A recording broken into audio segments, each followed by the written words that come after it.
मेरी भी जो होती बहना चुमती आज कलैया, मेरी भी जो होती बहना चुमती मेरी कलैया। भैया कह कर दौरी आती लेती मोर बलैया। मोती भी फीका लागे ऐसा ये धागा है, बहना के बिना भाई, बहना के बिना भाई सच में अभागा है। बहना के बिना भाई सच में अभागा है। ओ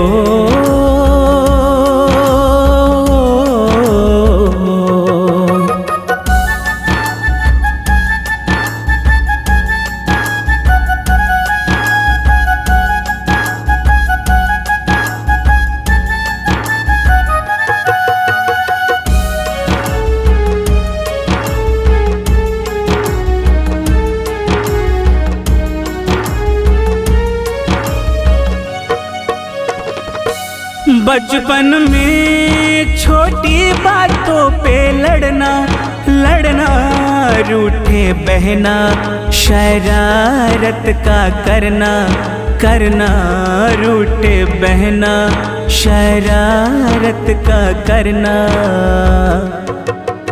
मेरा नहीं है ये तो सबका है कहना, भाई के खुशियों की बहना है गहना। कैसे बताऊं कैसे खुद को संभाला है, बहना के बिना भाई, बहना के बिना भाई सच में अभागा है। बहना के बिना भाई सच में अभागा है।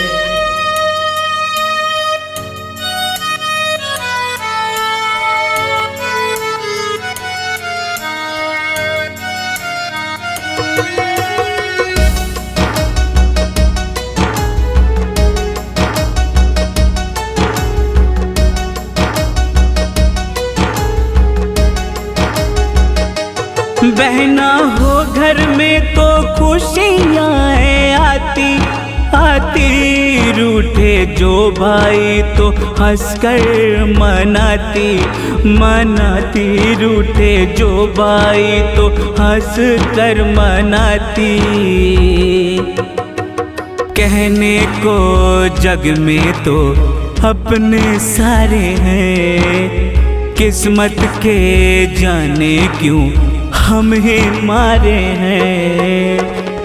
रब से दुआओं में बहना को मांगा है, बहना के बिना भाई, बहना के बिना भाई सच में अभागा है।